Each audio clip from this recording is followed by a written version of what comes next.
The MacBook Air is one of Apple's most popular devices, and rightfully so. They were introduced during a time where laptops weren't as portable, and with it becoming so popular amongst students, how good can it be? A device that has received incremental upgrades over the years, and what is likely to be the last we see of the MacBook Air. But is it still worth it in 2017? Let's find out.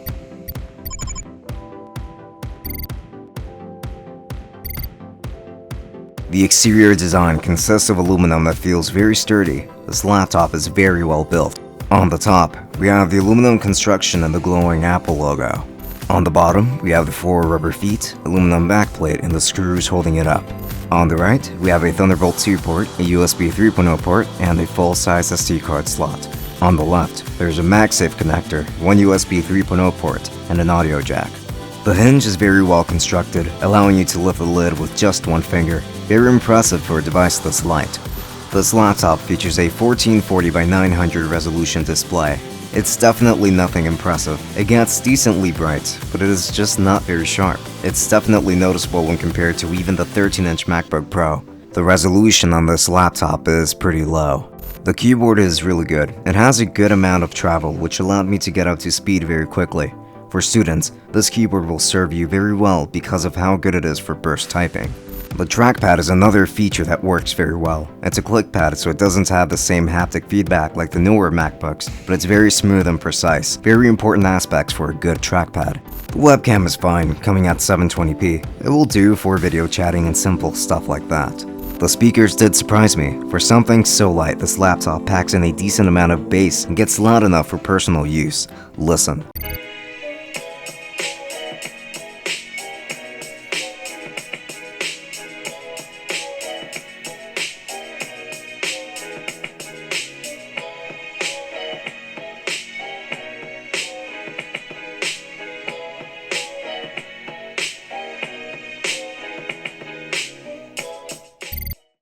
This laptop features an Intel Core i5-5250U with 1.6 GHz, Intel HD Graphics 6000, 8GB of DDR3 RAM, and 128 GB of SSD storage. If this is the base model, the 5250U is underclocked this way for the sake of efficiency. Your website states that you can get up to 12 hours of battery life. I averaged around 10 hours. Very impressive. This laptop will be able to handle Photoshop work just fine. Animations and movements are smooth enough and it can handle many edits thanks to the 8 GB of RAM. Performance in Adobe Premiere was a different story. Although editing started out just fine, as I kept adding layers and effects, this laptop started to slow down more and more. If your edits are not too complicated, then you should be fine editing light projects with Premiere. For maximum performance though, I recommend using Final Cut Pro instead. Performance aside, what is it like using this laptop? Well, it is significantly lighter than my daily driver Razer Blade 14, so I can barely feel it in my backpack. I love the battery life and that I don't have to worry about charging it all the time. And just using it to type up papers is a nice experience. Everything just gets easier to do with it. But even with all of these compliments, I still have my complaints. The display is pretty bad for color accurate work. The colors look washed out and the screen does look a bit pixelated. I also don't prefer the way icons scale by default. They are unnecessarily large, but that's something you can still adjust in the settings. The bezels are pretty thick, which can look unappealing, but that's just nitpicking at this point.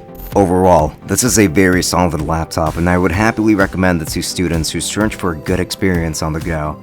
I would even recommend this laptop over the 12-inch MacBook because of its versatility and better value overall.